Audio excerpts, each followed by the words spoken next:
하이롱 안녕. 오늘은 11월 1일 화요일이고요. 방금 퇴근을 해서 저녁 6시 39분 거의 7시가 다 돼갑니다. 원래 오늘 오전에 영상을 잠깐 찍으려고 했는데 계약 때문에 부랴부랴 출근하느라 못 찍어서 집에 와서 잠깐 촬영을 해요. 근데 지금 너무 배가 고파서 옥수수, 근데 지금 좀 뜨거워서 제가 못 먹고 있거든요. 배고파. 제가 주문한 책들이 와서 뭐를 샀는지 보여드리려고요. 요것도 샀어요. 독서 기록장. 굳이 이 일을 만들면서까지 책을 읽을 필요는 없는데 의욕을 돋기 위해서, 내 스스로의 목표의식을 갖기 위해서 독서 기록장도 한번 사봤어요. 근데 지금 이제 새 거라서 텅텅 비어 있습니다. 그 어떤 책들을 읽더라도 배울 점이라는 게 있잖아요. 근데 그거를 나 혼자 이거 괜찮다. 이게 연애책인데 내가 자꾸 이랬다가 써먹으려 하는 게 문제긴 하는데 이런 거 이런 방식으로 써먹어도 괜찮겠다 싶은 것들이 있거든요. 근데 그렇게 생각만 하고 또 까먹기에는 아깝고, 저거는 특히 남의 책이니까, 빌려준 책이니까 줄 긋거나 이렇게 하기 좀 그렇단 말이에요. 저는 책은 새 책을 좋아해요. 책에다가 돈 쓰는 거는 아깝지 않잖아요? 가끔 좀 아쉽더라고. 그래서 한번 써보려고 독서 기록장도 사봤습니다. 나중에 써서 여러분들한테 보여줄 날이 있을까?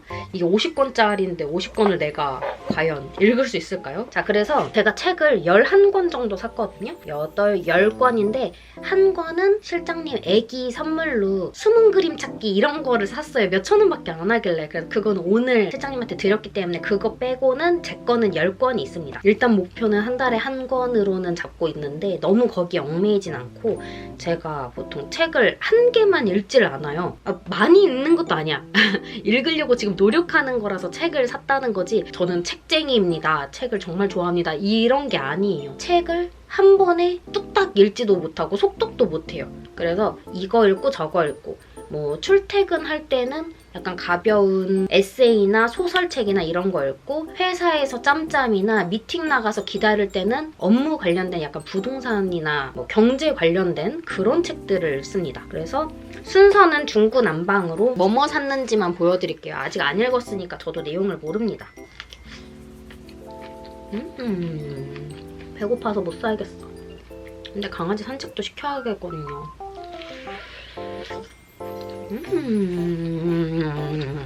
먼저 대출의 마법. 전세부터 매매까지 알면 알수록 많이 받고 싸게 받는, 인생을 바꾸고 싶다면 100권의 부동산 책을 읽는 대신 딱 한 번만 대출을 공부하세요. 저는 특히 부동산 관련된 것들은 언제 나왔는지가 중요해요. 왜냐면 정권이나 정책이나 경제 흐름 같은 게 휙휙 바뀌다 보니까, 그래서 책으로 따라가는 건 속도가 좀 늦다고 생각을 했었거든요. 아무튼 그래서 얘는 올해 책이네. 2022년 뭘로 봐야 돼요, 여러분?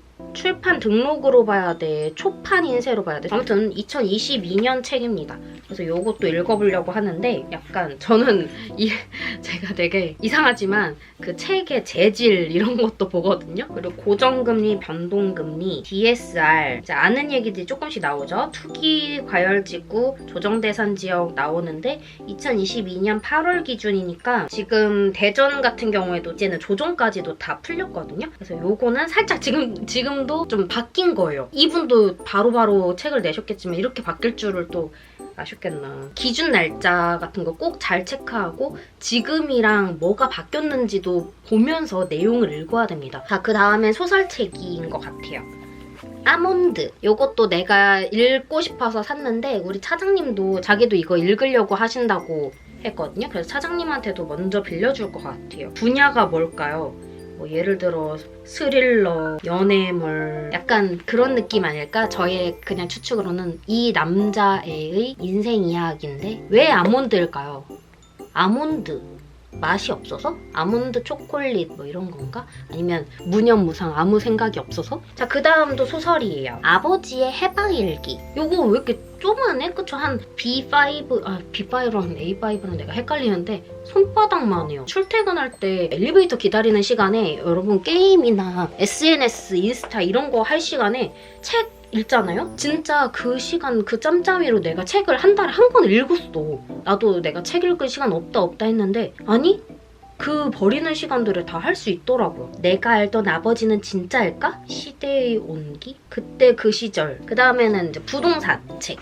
짜잔. 대한민국 부동산, 부의 역사, 한반도 부의 흐름을 한눈에 살피는 부동산 입지 변천사래요. 제가 예전에 읽었던 책 중에 대한민국 부동산 40년이라는 책이 있어요. 근데 그게 절판이 돼서 나오지를 않아요. 어떤 정권에 어떤 대책을 내놨는지 그런 내용들이 있어서 저한테는 좀 어렵기도 했었거든요. 왜냐면 제가 초등학교, 중학교, 고등학교 막 이럴 때 나왔던 얘기니까 아예 관심도 없었고 이때 왜 그렇게 됐었는지까지도 이해를 못했어요. 이게 어떻게 보면 제가 생각하는 젊은 중개사의 굉장히 어려운 점이라고 저는 느꼈습니다. 그래서 이번에는 최신 걸로 샀어요. 시대불문, 한반도 2000년 역사, 부가 쌓이는 곳은 정해져 있었다. 교육환경, 직주근접, 교통호재, 자연환경, 도시계획 이런 식으로 뒷페이지가 되어 있고 굉장히 책이 두꺼워요. 그림 같은 거 꽤 많이 있다.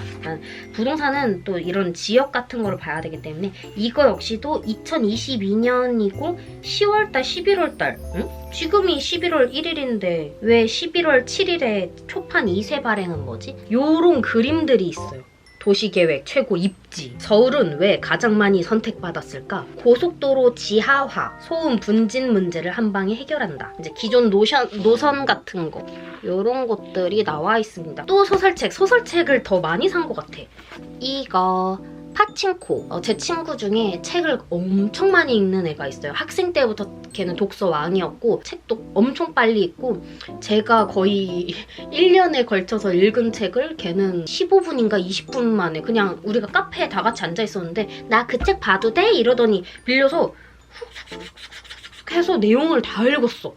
대신에 디테일에 집중하지는 못한대요. 대략적인 스토리를 본다고 하더라고요. 그 책을 찍어내듯이 읽는다고 하는데 저는 사실 이해가 잘 안 갑니다. 아무튼 요거를 친구한테 얘기 들었던 게 일제강점기 언제였지? 한국인이었는데 일본으로 건너가서 살았던 그런 이야기라고 하더라고요. 리뉴얼돼서 뭔가 표지가 이쁜 것 같습니다. 원래 이 표지가 아닌 것 같아요. 근데 이런 소설책은 완전 그냥 책이야. 그림 하나도 없죠. 아까랑 비교하면. 그냥 소설책인데 제가 1, 2권을 둘 다 사지 않았고 일단 1권만 샀어요. 왜냐면 꾸준히 잘 읽을 만한 내용인지를 모르잖아요. 친구는 재밌었다고 하지만 나는 모르니까. 그래서 한 권만 사봤습니다. 배고파. 자, 그 다음 이것도 소설책입니다. 불편한 편의점. 요것도 같이 얘기해줄게요. 나미야 잡화점의 기적. 이거 보신 사람들 많죠? 거의 청소년 베스트셀러였나? 제가 알기로는 뭔가 편지인가 그런 걸로 사람들의 소소한 고민 이런 거 해결 그런 책으로 알고 있어요. 그래서 사건 사고가 일어나거나 그런 건 아니지만 사람 사는 그런 스타일의 책인 것 같더라고요. 이거 읽어야지 맨날 미루다가 이제야 사봤습니다. 찌그러져 와서 지금 살짝 마음에 안 들지만 뭐 이런 건 개의치 않습니다. 하여튼 얘를 사면서 추천이 비슷한 결에 불편한 편의점 이게 뜬 거예요. 근데 얘는 한국 소설인 것 같아요. 얘랑 비슷한 내용이지 않을까? 하여튼 저 혼자의 생각이에요. 감동을 받았다고? 편의점이 불편한데 왜 감동을 받지? 뭔가 츤데레의 이야기가 아닐까 싶습니다. 유튜브, 경찰서, 대화가 좀 많이 나온다. 요 정도의 크기, 요 정도의 두께는 저는 괜찮은데 얘는 살짝 두렵습니다. 자, 또 하나 얘도 소설책인 것 같아요. 명랑한 은둔자. 뭔가 모순되는 것 같지만 사실 난가 싶어서 샀어요. 저 이 책에 대한 내용 아무것도 모르고 뭐 추천해준 사람도 없어요. 단지 이런 표지 그리고 이런 제목 그리고 약간 나한테 느껴지는 느낌 이런 거에 현혹돼가지고 산 거거든요. 근데 저도 낯을 많이 가리지만 활달하고 사람들 처음 만나면 대화도 잘하지만 소화를 못하고 제가 바깥 생활을 안 하잖아요. 친구들이랑도 실내에서 놀아요. 뭐 예를 들어 보드게임을 한다든지 집에서 뭔가를 해먹는다든지 밖으로 나가지도 않고 무슨 모임 활동도 하지 않고 이러니까 사람 만날 곳이 없거든요. 그러다 보니까 저도 약간 은둔 생활을 하고 있는데 그래서 여담으로는 저희 직원들이 뭐 대통령이어도 집안에만 박혀있으면 연애 못하고 결혼 못하는 건 똑같을 거다 이런 얘기를 할 정도로 그렇다고 제가 외부 생활을 할 정도의 뭐 그런 마음은 아직 없습니다. 하여튼 나 같아서 산 책이고요. 캐럴라인? 또 외국인이 나오는구만. 내가 외국 소설을 조금 어려워하는 이유가 주인공들의 이름을 너무 헷갈려해요. 누구는 뭐 캐롤라인이고 다른 사람 이름이 안 나오네. 얘는 종이가 굉장히 마음에 안 드네. 얘가 갑자기 너무 얇고 비치는 하얀색 종이가 나왔어요. 그 전에는 읽기에 살짝 편하게 살짝 노란기가 있는 종인데 이건 너무 A4 용지, 얇은 A4 용지 같이 뒤에 글씨가 비치는 게 조금 저 이상한데 좀 따지는 격이 있습니다.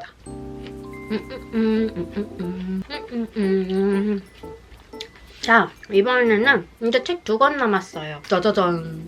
아주 유명한 책이죠. 부자 아빠, 가난한 아빠. 지금 20주년 특별 기념판으로 표지가 달라져서 나왔는데 이게 1이 있고 2가 있고 이거와 비슷한 제목으로 부자 엄마와 가난한 엄마인가? 막 이런 식으로도 다른 책들이 있는 것 같아요. 이 저자는 아니고 제가 알기론 대략적인 내용이 바쁘고 되게 막 뭐 좋은 차, 좋은 집에 살았던 아빠가 돌아가시고 나서 가족들에게 빚을 남긴 아빠가 있고 되게 성실하지만 조금 부유하지 않게 여유가 많지 않게 열심히 살았던 아버지가 계신데 돌아가시고 나서 그분이 가지고 있었던 상속된 재산들 뭐 이런 거를 비교하는 그런 내용으로 알고 있어요. 왜 부자 아빠는 부자 아빠인지, 왜 가난한 아빠는 가난한 아빠인지, 기본적인 투자, 재테크에 대한 태도와 가치관에 대한 그런 얘기인 것 같아요. 저도 안 읽어봤습니다. 여러분들은 다 읽어보셨나요? 부자로 가는 길을 가로막는 장애물은 무엇인가? 바로 두려움이다. 뭐 이런 내용인 것 같아요.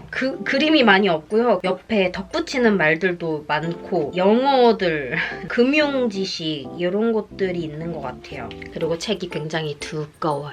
마지막 짜잔! 전세가를 알면 부동산 투자가 보인다. 주거용 부동산인 경우, 특히 아파트 같은 경우에 매매가의 변동은 항상 밑에 전세가가 받쳐주고 있어요. 전세는 우리나라에만 있는 걸로 저는 알고 있습니다. 외국에는 대부분